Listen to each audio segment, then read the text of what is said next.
Alô, telespectadores do Questão de Ordem. Estamos de volta com mais entrevistas, bate-papos, informações para você aqui na TV Assembleia.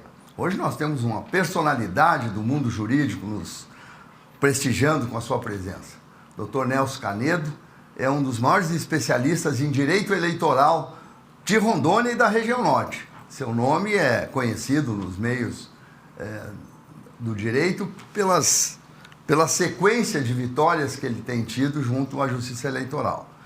Como exemplo, podemos citar o caso do governador Marcos Rocha e do seu vice, Sérgio Gonçalves, que foram onde houve várias tentativas de cassação da candidatura deles e da eleição deles, e o Dr. Nelson venceu em todas as instâncias.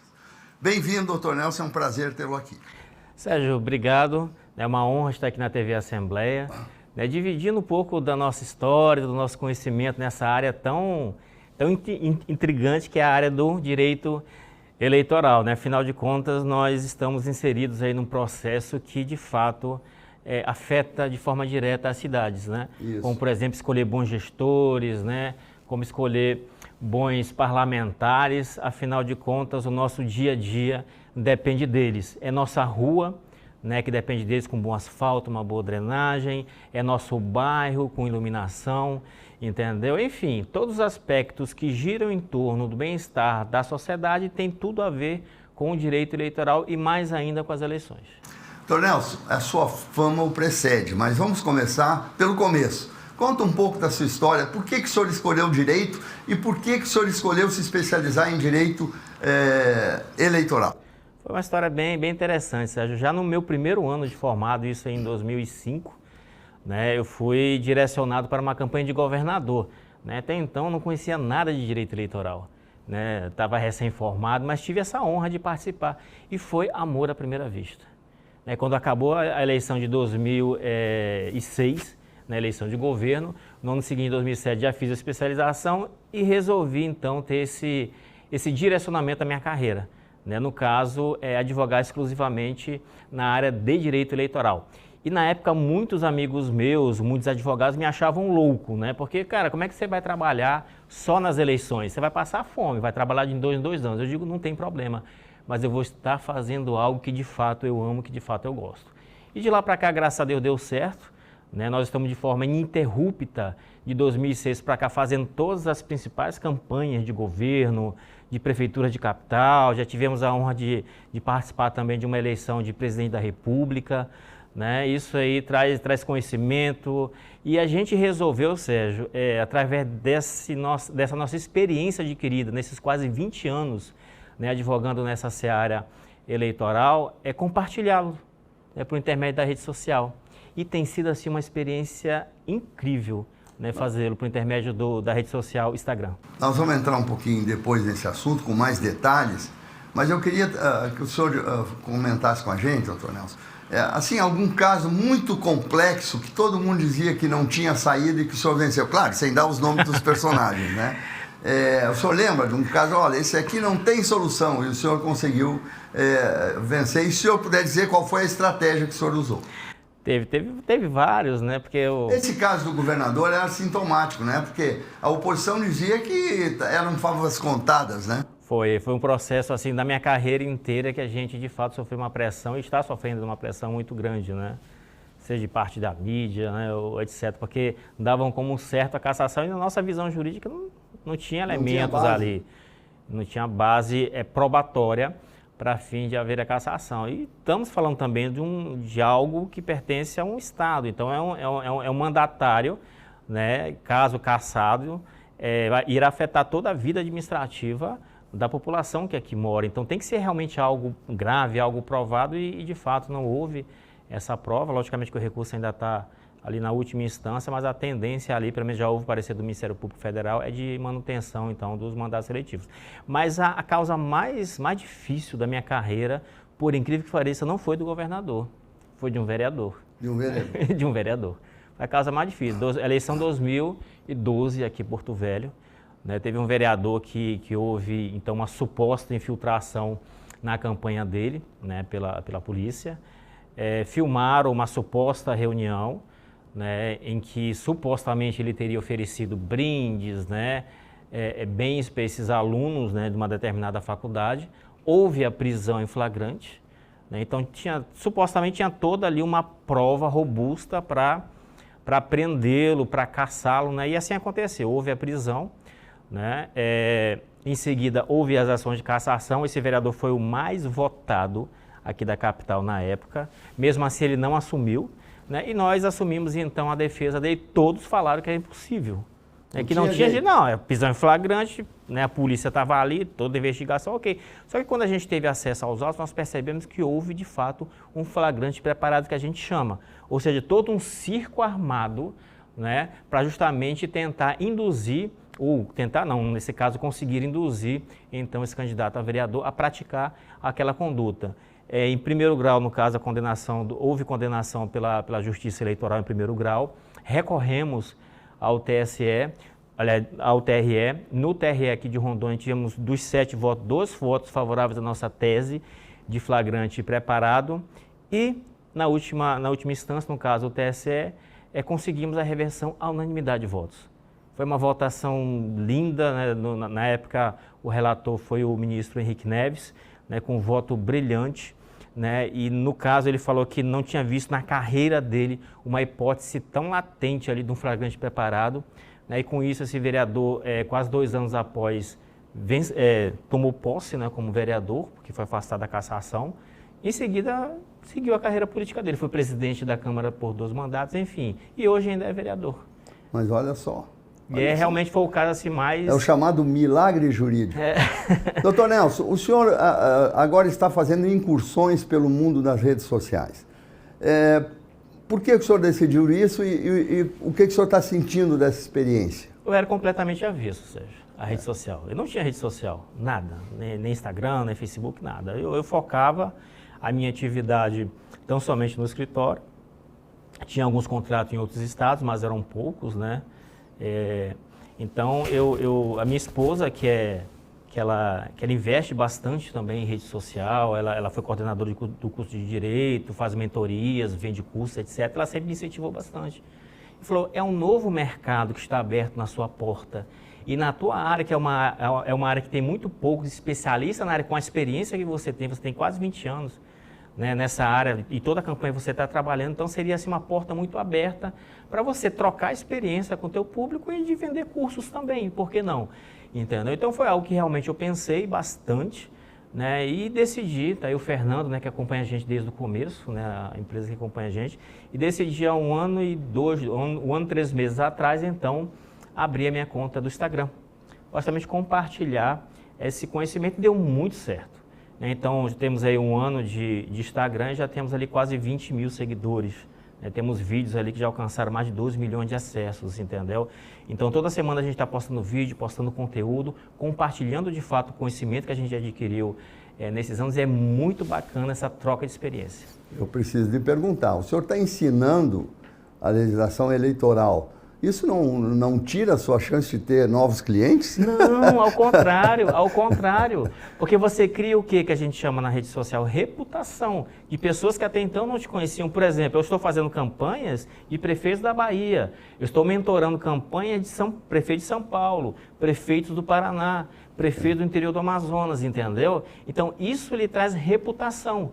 As pessoas começam a conhecer seu trabalho, as pessoas que adquiriram a nossa mentoria, que adquiriram o nosso curso de propaganda eleitoral. Inclusive, esse mês agora vamos estar lançando uma outra mentoria voltada tão somente para os advogados de campanha. Já vários prefeitos aqui de Rondônia já fecharam um contrato conosco, entendeu? Então, isso aí é legal, porque eles sentem o quê? Segurança no teu trabalho. Então, cara, muitos, né, enxergam a gente como um profissional diferenciado nessa área. Porque dificilmente, Sérgio, você encontra um advogado hoje que a gente chama barriga de balcão, que é aquele advogado que de fato faz a campanha, coordena as campanhas, está ali no dia a dia. Né? Os advogados que ficam em Brasília, não, é outro foco. Né? Então eles lidam mais com recursos, mais com tribunal, etc. Entendeu? Nós que coordenamos campanha, não. Né? Então nós vivenciamos ali o dia a dia. É por isso que tem sido uma troca assim, super legal com quem nos segue na rede social. Eu vi um vídeo seu, assisti e sei o resultado, mas eu gostaria que o senhor explicasse. Depois da convenção, pode fazer passeata o candidato? Não, isso era comum, infelizmente não, né? A convenção partidária, de fato, lá só pode ser aplicada a propaganda que nós chamamos intrapartidária, ou seja, aquela propaganda voltada tão somente aos filiados, né? Para tentar convencer aqueles filiados que têm direito a voto a escolher um determinado pré-candidato como candidato a prefeito ou vereador. Então, tudo que acontecer na convenção tem que ficar dentro da convenção. Tanto é verdade que a legislação ela determina que logo após encerrada a convenção, todo o material de propaganda eleitoral tem que ser retirado de lá. Né? Porque na convenção partidária não se aplica aqueles limites de meio metro quadrado. Então você pode colocar ali painéis grandes, etc. Aí essa determinação encerrou a convenção, retira-se tudo. Aí que vem o ilícito, porque muitos pré-candidatos, quando são escolhidos em convenção, o que eles fazem nas redes sociais? Postam um discurso pedindo voto, etc, entendeu? O pedido de voto em convenção, ele é lícito, mas a partir do momento que você posta esse pedido de voto na sua rede social, tornando público aquela conduta que a lei eleitoral veda nesse período, configura o ilícito, a aplicação de multa que pode chegar até R$30 mil. Um outro vídeo seu que eu assisti, achei muito interessante, é sobre a questão dos fogos na campanha. Nós temos uma legislação, inclusive aqui em Rondônia, que autoriza o uso de fogos, mas sem barulho. Aí eu queria que o senhor falasse um pouquinho mais sobre isso, doutor Nelson. Os fogos, graças a Deus, desde a eleição de 2022 são proibidos, né? Isso é uma novidade que a resolução 23610 trouxe para nós, porque não é porque afetam assim de forma direta as pessoas, mas buscando proteger quem? As pessoas com aspecto autista, né? E os animais. Isso é o principal foco. Então, assim, é algo que de fato não soma para ninguém, né? Quem está lá na sua casa, lá trabalhando no dia a dia, ou no seu trabalho, né? É algo que de fato incomoda, né, as pessoas, então não traz nada de positivo, né, para a campanha eleitoral. Por isso que é essa proibição, né, de fogos na época de campanha, sob pena de aplicação de multa. Espero eu que aqui no estado de Rondônia, ou pelo menos aqui na capital, seja respeitado essa norma. Olha, eu sugiro para você que tem interesse sobre esses temas, que não deixe de assistir os vídeos do Dr. Nelson. Muito interessantes. Eu já os assisti e perguntei de propósito, para que ele mesmo respondesse para o nosso telespectador algumas nuances da legislação. Por falar em nuances, doutor Nelson, a legislação eleitoral é deixa eu usar a palavra certa, é uma miscelânea. Cada eleição muda um monte de coisa, e aí é que é importante a participação do advogado. Qual é a sua análise sobre essas mudanças tão, eventualmente, mais radicais e, eventualmente, em setores importantes e que os partidos, às vezes, não se ligam nisso? Olha, eu acho importante haver evolução da legislação para adequá-la a um determinado momento da sociedade. Isso é necessário de fato, entendeu? Então, a legislação eleitoral, ela acompanha muito de perto essa evolução, né, comparado aos outros ramos do direito. Né? Então, por exemplo, nosso Código Penal, eu não sou penalista, mas, se não me engano, é de 45. Né? Então, mas a legislação eleitoral, por mais que o Código Eleitoral seja de 65 também, mas ele sempre está em evolução. Né? Sempre está em evolução. Tem vários aspectos, por exemplo, agora que criaram da inteligência artificial. É algo novo, mas já há legislação regulando o uso da inteligência artificial nesta campanha eleitoral, disseminação de fake news, desinformação. Então, graças a Deus que tanto a legislação eleitoral como as resoluções do TSE têm acompanhado essa evolução. Para quê? Qual a finalidade disso tudo? É para dar um maior equilíbrio na eleição. Né? A disputa tem que ser equilibrada. Então tem que ter regras, porque se não tiver regras, vira um samba do crioulo doido, entendeu? Isso é ruim, porque você começa a ter abuso do poder político, você começa a ter abuso do poder econômico. Logicamente que algumas evoluções a gente vê que não tem sentido, como por exemplo uma nova regra que tem, onde determina que o particular ele pode postar ali ou afixar na sua casa uma placa de meio metro quadrado ao qual ele mostra, ele apoia um determinado candidato, desde que essa placa seja colocada na janela da casa dele. É uma coisa assim meio absurda, eu acho. Porque as casas de rua que tem muro, não vai dar para... As pessoas que passam na rua não vão perceber que aquela família apoia um determinado candidato. Então, aí eu acho que houve um certo exagero ao se indicar aonde essa placa estaria fixada. Mas não mais, as outras alterações são salutares. Tem um projeto do novo Código Eleitoral que avança muita coisa. Né? Tínhamos esperança desse projeto valer já para essa eleição de 2024, mas infelizmente não deu tempo do Senado aprovar, já está aprovado pela Câmara, né? Vamos ver se na eleição de 2020 esse código eleitoral, esse novo código eleitoral vai estar em vigor, que aí sim vai alterar bastante coisa, vai ter coisas bem interessantes para serem discutidas naquela eleição. Sobre esse novo código, doutor, o que o senhor destacaria, assim, que está com possibilidade real de ser aprovado, que vai avançar em relação à legislação eleitoral? Inegibilidade. Principalmente inegibilidade, que eu acho assim, eu acho uma pena perpétua da forma como se encontra com quem, por exemplo, tem condenação criminal. Né? Que você, enquanto tiver condenação colegiada para frente, você está inelegível, terminou de cumprir pena, você ainda está inelegível por 8 anos. Na realidade, é uma aposentadoria compulsória ali do político, entendeu? Então, a mesma coisa de improbidade administrativa. Em improbidade administrativa, você fica ali, a partir da adesão colegiada com seus direitos políticos suspenso, mas, a depender da coligação, mais 8 anos além do trânsito em julgado. Então, assim, eu acho penas pesadíssimas, porque a inegibilidade, você fica impedido de participar da vida política da população. Ali, 16 anos realmente, 20 anos de afastamento, é uma pena capital.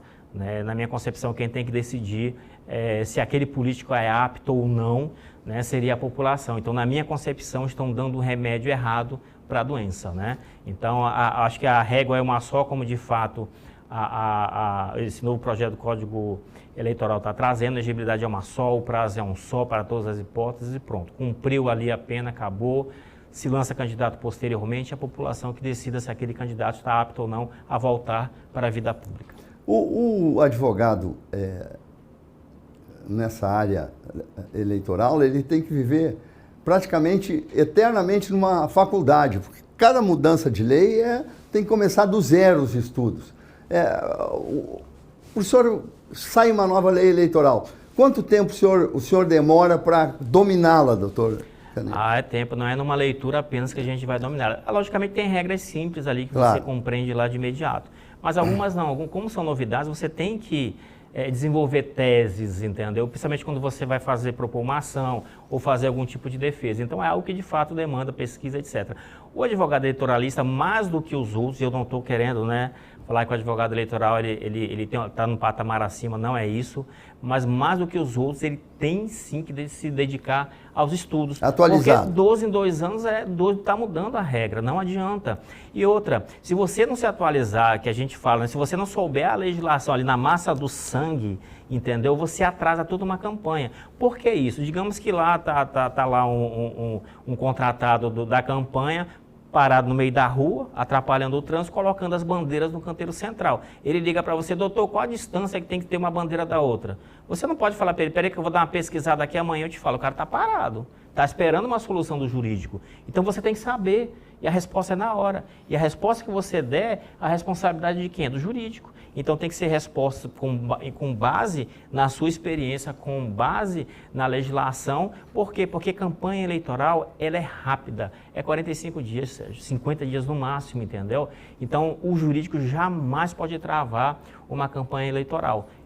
Doutor Nelson, nós já vimos casos, e muitos casos, de políticos que querem economizar um dinheirinho e fazem as coisas do jeito que acham que deve ser feito.